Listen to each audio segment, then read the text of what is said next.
राज कुशवाहा से था अफेयर और राजा रघुवंशी से हो गई शादी, इसलिए सोनम रघुवंशी ने राजा को रास्ते से हटा दिया। आवाम को जोहार सलाम नमस्कार, मेरा नाम मल्लिका हुआ।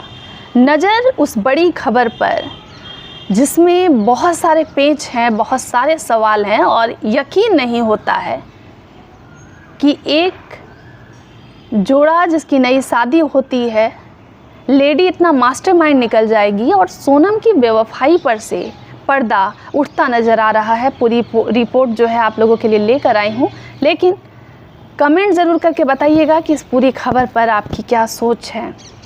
इंदौर के कपल राजा रघुवंशी की मेघालय में हत्या के बाद अब जो तस्वीर सामने आ रही है, सोनम जिंदा है तो सवाल भी कई हैं। मेघालय पुलिस ने यूपी के गाजीपुर से राजा की पत्नी सोनम को पकड़ लिया है, लेकिन कहानी इतनी सीधी नहीं है जितनी सीधी नज़र आ रही है।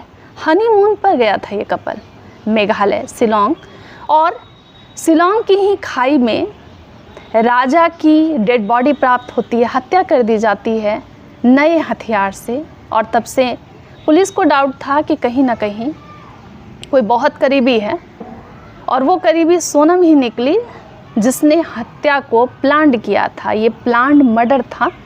इंदौर के कपल राजा रघुवंशी की मेघालय में हत्या के बाद अब जो वजह आ रही है सामने, वो चौंकाने वाली है। सोनम समेत 4 आरोपी जो हैं गिरफ्तार कर लिए गए हैं। मेघालय के डीजीपी ने कहा है कि सोनम कथित तौर पर पति की हत्या में शामिल है और उसने इसके लिए मध्य प्रदेश के ही हमलावरों को सुपारी भी दी थी। पुलिस ने हत्या की वजह का खुलासा लगभग कर ही दिया है, लेकिन जो नाम सामने आ रहे हैं, किसी ने नहीं सोचा था कि ये भी एंगल हो सकता है, क्योंकि राजा रघुवंशी जिससे सोनम की शादी हुई थी, उनके फैमिली का भी कहना था कि सोनम के व्यवहार से कभी ऐसा लगा ही नहीं। वैसे लव ट्रायंगल जो है उसका भी एंगल पुलिस खंगाल रही है, और जो नाम सामने आ रहा है वो है राज कुशवाहा। सोनम का अफेयर राज कुशवाहा नाम के शख्स से था, जबकि शादी राजा रघुवंशी से हो गई थी। अभी तक जांच में जो सामने आ रहा है कि सोनम का राज नाम के लड़के से अफेयर था, और यही एक मोटिव रहा, यही उद्देश्य रहा जिससे हत्या कर दी गई है। और राजा की हत्या की साजिश में जो शक की